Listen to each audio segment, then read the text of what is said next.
Good morning students. Shri Ratanlal Kanwarlal Patni राजकीय स्नातकोत्तर महाविद्यालय किशनगढ़ के YouTube channel CCE Raj Kishangarh पर आप सभी का स्वागत है। स्टूडेंट्स, महाविद्यालय का ये यूट्यूब चैनल आपको वीडियो लेक्चर्स की एक वृहद श्रृंखला उपलब्ध करवा रहा है, जिसके ऊपर आप इस कोविड काल में MDS यूनिवर्सिटी से रिगार्डिंग जो सिलेबस है उस पर जो वीडियो लेक्चर्स आपकी पठन सामग्री का तैयार किया जा रहा है वो उपलब्ध करवाए जा रहे हैं। तो आपसे ये आशा की जाती है कि आप ज़्यादा से ज़्यादा इस वीडियो को देखें और अपने बाकी जो स्टूडेंट्स हैं आपके साथ वाले उन्हें भी ये वीडियो सब्सक्राइब करने और अपने अध्ययन के लिए वो भी इसका प्रयोग करें, उसके लिए उन्हें प्रोत्साहित करें। तो मेरा नाम महेंद्र कुमार वर्मा है। मैं सहायक आचार्य व्यावसायिक प्रशासन विभाग से। स्टूडेंट्स, आज के इस वीडियो में हम BCom part 3 principle of marketing के अंतर्गत थोक व्यापारियों का वर्गीकरण, आज का ये वीडियो थोक व्यापारियों का वर्गीकरण का जो टॉपिक है उसके ऊपर हमने बनाया है। तो स्टूडेंट, थोक व्यापारी आप जैसे समझते होंगे कि जो होल सेलर के रूप में जो काम करते हैं बाज़ार में, उन्हें हम थोक व्यापारी कहते हैं। तो इनके भी अलग अलग तरह का वर्गीकरण इनका किया जाता है कि ये किस स्तर पे, छोटे स्तर पे, बड़े स्तर पर किन सामानों का ये व्यापार करते हैं, उनके आधार पर इनका क्लासिफिकेशन किया जाता है। तो आज के इस वीडियो में सबसे पहला जो इनका थोक व्यापारियों का जो हम क्लासिफिकेशन का जो आधार बनाते हैं वो है क्षेत्रीय आधार पर, यानी कि on the basis of territory, मतलब इनका क्षेत्र किस क्षेत्रीय स्तर पर ये कार्य कर रहे हैं।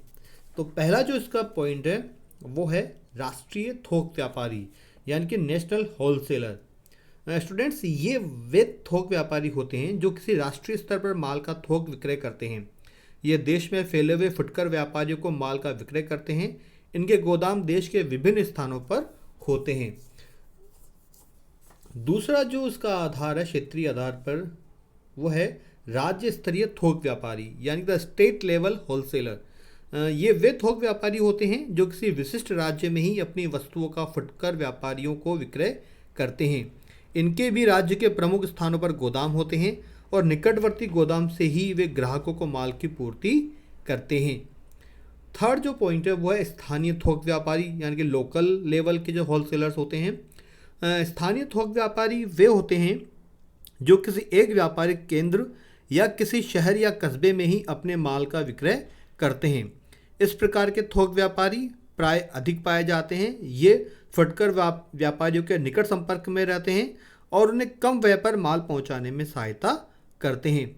ये स्थानीय जो थोक व्यापारी होते हैं ये राज्य स्तरीय या राष्ट्रीय स्तर के जो व्यापारी, होलसेलर व्यापारी हैं, उनसे ही अपना माल परचेज करते हैं और निकटतम जो इनके फुटकर व्यापारी हैं उन तक माल पहुंचाते हैं। दूसरा जो क्लासिफिकेशन का जो आधार है, वर्गीकरण का आधार है, वो है वस्तुओं के आधार पर। तो वस्तुओं के आधार पर जो पहला पॉइंट है वो है सामान्य वस्तु थोक व्यापारी, यानी कि जनरल की जो वस्तुएं होती हैं। सामान्य वस्तु थोक व्यापारी वह थोक व्यापारी होता है जो दो या दो से अधिक प्रकार की विभिन्न वस्तुओं का थोक व्यापार करता है। यह थोक व्यापारी जिन वस्तुओं का व्यापार करता है वे प्राय एक दूसरी वस्तु से संबंधित नहीं होती। उदाहरण के जैसे कि हम समझें तो इस प्रकार का एक थोक व्यापारी फर्नीचर, बिजली का सामान, खेलकूद का सामान, गृह कार्य के औजार, कृषि यंत्र आदि आदि का व्यापार करता है। इससे ये स्पष्ट है कि विभिन्न वस्तुएं ऐसी हैं जिनका आपस में कोई संबंध नहीं है, यानी कि वो एक सामान्य सी वस्तु है और ये एक दूसरे से रिलेटेड नहीं होती। दूसरा है सामान्य उत्पाद श्रृंखला के थोक व्यापारी, यानी कि जनरल लाइन होलसेलर। इस प्रकार के थोक व्यापारी एक विशेष क्षेत्र की विभिन्न सामान्य वस्तुओं का विक्रय करते हैं। दूसरे शब्दों में ये व्यापारी किसी विशेष क्षेत्र से संबंधित विभिन्न प्रकार की वस्तुओं का व्यापार करते हैं। जैसे एक कपड़े का थोक व्यापारी है और वह ऊनी, सूती, रेशमी कपड़ों का या पुरुषों, महिलाओं या बच्चों के कपड़ों का व्यापार करता है तो वह सामान्य विशेष किस्म का थोक व्यापारी कहलाएगा। थर्ड पॉइंट है विशिष्ट वस्तु थोक व्यापारी, यानी कि स्पेशलिटी किसी की हो। विशिष्ट वस्तु थोक व्यापारी किसी विशिष्ट प्रकार की वस्तुओं का ही विक्रय करते हैं। जैसे एक थोक व्यापारी केवल हैंडलूम का माल ही बेचता है या केवल रेमंड्स का कपड़ा ही बेचता है। मतलब एक पर्टिकुलर एक उसका ब्रांड है, उसी वस्तु का वो होलसेलर का काम, होलसेलिंग का काम करता है और उससे रिलेटेड जो फुटकर व्यापारी है उन तक माल पहुंचाता है। अगला जो उसका आधार का जो पॉइंट है वो है कार्यों या सेवाओं के आधार पर। कंडिफ और स्टील के अनुसार कार्यों तथा सेवाओं के आधार पर थोक व्यापारियों को हम दो भागों में डिवाइड करते हैं। पहला है संपूर्ण कार्य या सेवा थोक व्यापारी, यानी कि फुल फंक्शन और सर्विस होलसेलर। स्टूडेंट्स, जिसमें संपूर्ण कार्य या सेवा थोक व्यापारी वे थोक व्यापारी होते हैं जो अपने पास भारी मात्रा में माल का स्टॉक रखते हैं, जो भ्रमणशील विक्रयकर्ताओं की नियुक्ति करते हैं तथा जो प्राय अपने ग्राहकों को माल का उधार विक्रय करते हैं, यानी कि वे उनको साख भी देते हैं, क्रेडिट भी देते हैं। ये थोक व्यापारी प्राय अपने स्थानीय ग्राहकों को उनकी दुकानों पर माल की सुपुर्दगी दे देते हैं। हमारे देश में इस प्रकार के थोक व्यापारी बहुत अधिक पाए जाते हैं और इन सेवा थोक व्यापारी के द्वारा ही ये अधिकतर बिजनेस किया जाता है। ये थोक व्यापारी प्राय एक थोक व्यापारी के सभी कार्यों को पूरा करते हैं, जैसे माल के स्वामित्व को प्राप्त करना, क्रेता को पुनः अंतरित करना, माल का संग्रह करना, माल का विज्ञापन करना, वित्त व्यवस्था करना, जोखिम उठाना, माल उधार देना। थोक व्यापारी के इन सब कार्यों का हम आगे भी जो हमारे चैप्टर्स बनेंगे उसमें हम आगे वर्णन करेंगे। दूसरा जो पॉइंट है वो है सीमित कार्य थोक व्यापारी। सीमित कार्य थोक व्यापारी वे होते हैं जो एक थोक व्यापारी के कार्यों में से कुछ ही कार्य करते हैं। मतलब एक उनके अंदर भी हम कहें कि इनका भी हम क्लासिफिकेशन करें तो पहला जो इसका पॉइंट है वो है पैसा दो माल लो थोक व्यापारी, यानी कि कैश एंड कैरी। पैसा दो माल लो थोक व्यापारी वे होते हैं जो पहले स्वयं माल का क्रय करके अपने पास रखते हैं, उसके पश्चात अपने ग्राहकों की आवश्यकता अनुसार माल का नकद विक्रय करते हैं। ये थोक व्यापारी प्राय ऐसी वस्तुओं का व्यापार करते हैं जो प्रतिदिन के प्रयोग की ही होती है, जिनकी मांग अधिक होती है। मतलब डेली रूटीन की जो वस्तुएं हैं ये उन्हीं वस्तुओं का नकद रूप में विक्रय करते हैं। दूसरा है डाक द्वारा व्यापार करने वाले थोक व्यापारी, यानी कि मेल ऑर्डर्स। ये डाक द्वारा ऑर्डर्स लेते हैं और उनका विक्रय करते हैं।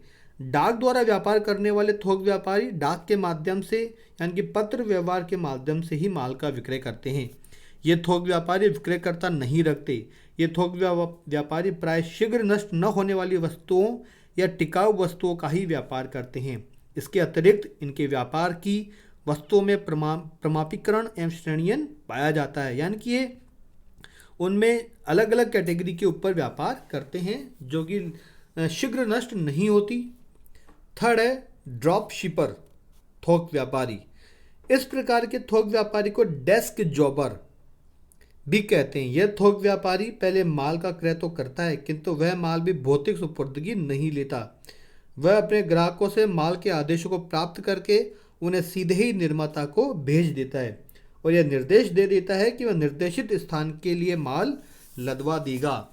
इस प्रकार डेस्क जॉबर के पास माल आने के स्थान पर सीधे ही निर्माता से ग्राहक के पास पहुंचा दिया जाता है। इसलिए इस थोक व्यापारी को माल के संग्रह के लिए गोदाम नहीं रखना पड़ता।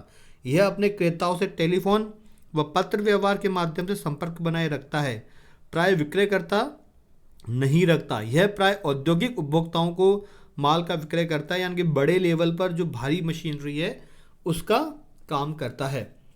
अगला जो पॉइंट है वह वैगन या ट्रक थोक व्यापारी। ये थोक व्यापारी प्राय छोटे थोक व्यापारी होते हैं। ये थोक व्यापारी कभी स्वयं अपने माल खरीद लेते हैं तथा कभी कभी माल निर्माता या उत्पादक की ओर से विक्रय के लिए आड़तीय के रूप में काम करते हैं। ये थोक व्यापारी माल को ट्रक या वैगन से उतार कर गोदाम में नहीं रखते बल्कि ट्रक या वैगन में पड़ा रखते हैं और उसी में से फुटकर व्यापारियों को माल का विक्रय कर देते हैं। ऐसा प्राय नाशवान वस्तुओं के थोक व्यापारी करते हैं। जैसे दूध व फलों के थोक व्यापारी भी प्राय इसी प्रकार का माल विक्रय करते हैं, यानी कि वो बड़े गोदाम से माल लाकर छोटे छोटे व्यापारियों को माल दे देते हैं। अगला है फुटकर व्यापारियों का सहकारी गोदाम। सहकारी व्यवस्था के अंतर्गत बहुत से फुटकर व्यापारी मिलकर सहकारिता के आधार पर एक सहकारी गोदाम स्थापित कर लेते हैं। इस गोदाम में भारी मात्रा में वस्तुएं क्रय करके संग्रह कर ली जाती है। तत्पश्चात आवश्यकता अनुसार सहकारी फुटकर व्यापारियों को माल की पूर्ति की जाती है। यह गोदाम सहकारिता के सिद्धांत के आधार पर संचालित किया जाता है। इस गोदाम का संचालन सभी सदस्य फुटकर व्यापारी मिलकर करते हैं। अगला है निर्यात थोक व्यापारी। निर्यात थोक व्यापारी अपने देश में तो माल का क्रय करते हैं और विदेशों में माल का थोक विक्रय करते हैं। इसी प्रकार आयात थोक व्यापारी है। आयात थोक व्यापारी विदेशी बाजारों में भारी मात्रा में माल का क्रय कर अपने देश के फुटकर व्यापारियों एवं औद्योगिक उपभोक्ताओं को माल का विक्रय करते हैं। तो इस प्रकार स्टूडेंट्स हमने आज के इस वीडियो में देखा कि होलसेलर जो हैं यानी कि थोक व्यापारी वो किस किस आधार पर उनका वर्गीकरण किया जाता है और उनके वर्गीकरण के आधार पर वो कौन कौन से कार्य करते हैं। तो आज के इस वीडियो में इतना ही। धन्यवाद।